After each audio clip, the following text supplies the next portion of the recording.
ரகுவம்சம் 61ஆம் பகுதி. தான் எப்போதும் உண்மையினை மறைக்காமல் கூறுவது போல் மற்றவரும் உண்மையினை மறைக்காமல் தன்னிடம் உரைக்க வேண்டும் என்று எதிர்பார்ப்பவர் என்பதால் அந்த உளவுக்காரன் உள்ளதை கூறினான். அரசே, ராட்சதனின் மாளிகையில் சில காலம் இருந்த தேவி சீதையினை தாங்கள் ஏற்றுக்கொண்டு அயோத்திக்கு அழைத்து வந்ததை தவிர எல்லா வகையிலும் மக்கள் உங்களை கொண்டாடுகிறார்கள் என்றான். தன் அன்பிற்குரிய மனைவியான சீதையினை குறித்து எழுந்த இந்த அபகீர்த்தியானது பழுக்க காய்ச்சப்பட்ட இரும்பினை சம்மட்டி அடித்து உடைப்பதை போல உடைத்து போட்டது. தன்னை குறித்த இந்த பெரும் அபகீர்த்தியுடன் அவளுடன் வாழ்வதால் சிறிதும் குற்றமற்ற அவளை விலக்கி வைத்து தன் கீர்த்தியினை தக்க வைப்பதா என்று குழம்பினார் பகவான் ஸ்ரீராமபிரான். இப்படி இருமனதோடு போராடினான் அந்த ஒரு மனத்தான். சாஸ்திரம் அறிந்த நல்ல மனிதருக்கு மானமே பிரதானம் என்பதால் உயிரை பிரித்தேனும் மானம் காப்பர்.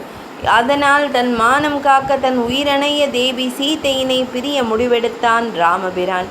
வேறு எந்த வகையிலும் இந்த களங்கத்தை துடைக்க இயலாது என அவர் உணர்ந்திருந்தார். தன் நாடு, தன் தகப்பன், தன் தாய், தன் தம்பியர், தன் மக்கள், தன் மணிமுடி, தன் அரசு என தியாகங்கள் மூலமாகவே தன் கீர்த்தியினை வளர்த்து கொண்ட ராமபிரான் இப்போதும் தேவி சீதையினை தியாகம் செய்தே அந்த கீர்த்தியினை காக்க முடிவெடுத்தான். மனைவி இல்லாதவன் யாகத்தில் அமரக்கூடாது என தெரிந்திருந்தும் யாகங்களை காக்கும் அவன் அவளை தியாகம் செய்ய முன் வந்தான். ரகுவம்ச மன்னனின் கீர்த்தி அவ்வளவு முக்கியமென கண்டான் ராமன். தன்னை குறித்த அபகீர்த்தியினை அவன் தன் பாசத்திற்குரிய தம்பிகள் முன் கூறும் பொழுது அவர்கள் கிரகணகால சந்திரனை காணும் அல்லி மலரென வாடி குழம்பி நின்றார்கள். மிக தூய்மையானதும் எல்லாவற்றையும் தூய்மையாக்குவதுமான சூரியனிடமிருந்து உதித்து மனு முதல் இக்ஷ்வாகு மன்னர்கள் வரை ரிஷி முனிவர்களால் காத்து வரப்பட்டு பரிசுத்தமான நடத்தையால் எப்போதுமே காக்கப்படும் குலம். அப்படியான குலத்திற்கு கண்ணாடியில் மேகத்திலிருந்து வரும் காற்றினால் மாசுபடிவது போல என்னால் மாசுபடிந்து விட்டது. எண்ணெயில் விழும் நீர்த்துளி வேகமாக பரவுவது போல் என்னை குறித்த இந்த அபகீர்த்தி மக்களிடம் வேகமாக பரவுகின்றது. என்னை குறித்து முதலாக வரும் துர்பாக்கிய செய்தி இது. இதனால் காட்டில் சுதந்திரமாக சுற்றிய யானை மரத்தூணில் கட்டப்பட்டால் எப்படி அடங்காமல் அந்த சங்கிலியினை முறிக்க போராடுமோ அப்படி என் மனம் இந்த அபகீர்த்தியினை களைய போராடுகின்றது. என் தம்பியரே, இப்படியான மன போராட்டத்தில் சிக்கிய நான் ஆறுதல் அடையும்படி பேறுகால தருவாயில் இருக்கும் சீதையினை முன்பு தன் தந்தையின் ஆணைப்படி பூமியை விட்டு நீங்கியது போல் அவளை நீங்கிவிட முடிவெடுத்துள்ளேன். சீதை பரிசுத்தமானவள் என நான் அறிவேன். ஆனால் இந்த மக்கள் அறிவார்களோ? அவர்களுக்கு நான் எங்கனம் அதை நிரூபிப்பேன்?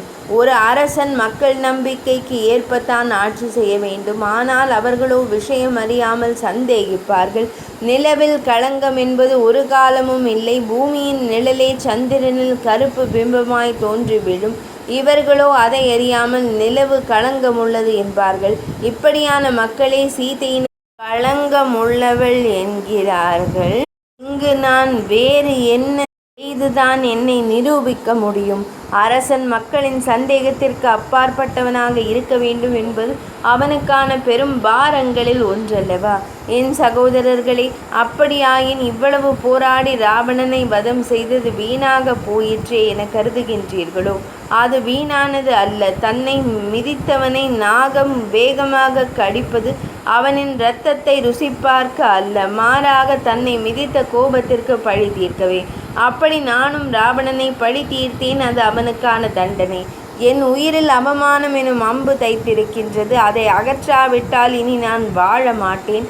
நான் இதிலிருந்து பிழைக்க வேண்டும், இன்னும் உயிர் வாழ வேண்டும் என நீங்கள் எண்ணினால் சீதை மேல் கருணை கொண்டு நீங்கள் என் முடிவினை தடுக்கலாகாது. ராமபிரான் சீதையை குறித்து இப்படி ஒரு முடிவெடுத்து விட்டதை கூறியதும் அவனின் தம்பியர் அதை மறுக்கவும் ஏற்கவும் துணியாமல் வாய்மூடி நின்றனர். சீதையினை இரகசியமாக விலக்க வேண்டி இருப்பதால் அதற்கான வழிமுறையினை ராமபிரானே லக்ஷ்மண சுவாமிக்கு கூறினார். லக்ஷ்மணா, கர்ப்பிணியான சீதை தபோவனம் செல்ல விரும்பினாள். இதையே நீ காரணமாக கொண்டு அவளை மிக பெரும் பரம ஜீவ காருணியான வால்மீகி முனிவரின் வனத்தில் விட்டு விடுவாய். தன் தகப்பனாகிய ஜமதக்னி முனிவரின் உத்தரவினால் பெற்ற தாயினையும் பகைவனாக கருதி தலை வெட்டிய பரசுராமனைப் போல் தன் தமையனின் கட்டளைக்கு பணிந்து அது எத்தகையது என்றாலும் நிறைவேற்ற தீர்மானித்தான் லக்ஷ்மணன். லக்ஷ்மண சுவாமி அப்படி ஒரு நிலையில் இருந்தார். லக்ஷ்மண சுவாமி நன்கு பழக்கமான குதிரைகளை கொண்ட தேரில் அசைவுகள் அதிகமில்லாதபடியான பயணத்தில் மிக பாதுகாப்பாக தேவி சீதையினை கொண்டு சென்றார். சீதையோ கங்கை கரைக்கு தன் விருப்பப்படி ராமபிரான் தன்னை அனுப்பி வைப்பதாகவும் பின்னர் அவர் தன்னோடு இணைந்து கொள்வார் என்றும் நம்பினாள். தன்மேல் ராமபிரான் கொண்ட அன்பை எண்ணி மகிழ்ந்தாள் அன்னை சீதை. தான் கேட்டதையெல்லாம் செய்யும் ராமபிரான் அவளுக்கு கற்பக மரமாய் தெரிந்தார். ஆனால் அவரே இனி இலையால் அருகிருப்போர் உடலை வெட்டி புண்படுத்தும் ஆளிலை மரமாகிவிட்டார் என்பதை அவள் தெரிந்திருக்கவில்லை. வரப்போகும் ஆபத்தை அறியாமல் மகிழ்வுடன் சென்று கொண்டிருந்தாள். அந்நேரம் அவளின் வலது கண் துடித்தது. அதனால் ஏதோ தீங்கான விஷயம் நடக்கப் போகின்றது என்பதை உணர்ந்து கலங்கிய தேவி சீதை தன் தாமரை முகம் வாடியபடி என்ன நிகழ்ந்தாலும் தனக்கு நடக்கட்டும், ராமனுக்கு ஏதும் நேர்ந்து விடலாகாது, தன்னால் ஆவது ஒன்றுமில்லை, ராமனோ அவன் தம்பியருக்கும் தாய்க்கும் நாட்டிற்கும் முக்கியமென எண்ணிக்கொண்டாள். அந்த துர்ச்சகுணத்தின் நிமித்தம் அவள் மனம் ஏதேதோ சிந்தித்து கொண்டிருக்கும் போதே அந்த ரதம் கங்கையின் கரையினை அடைந்தது. இனி மறுகரையில் இருக்கும் வனத்தில் சீதையினை நிரந்தரமாக விட்டுவிடும் முடிவில் லக்ஷ்மண சுவாமி தேரிலிருந்து இறங்கிய போது, கங்கை நதி கொடுஞ்செயலை செய்யாதே, கர்ப்பிணியை இப்படி கைவிடாதே என மன்றாடுவது போல் தன் அலை எனும் கரங்களால் லக்ஷ்மண சுவாமியிடம் கெஞ்சிக் கொண்டிருந்தது. 61ஆம் பகுதி இனிதே நிறைவடைந்தது.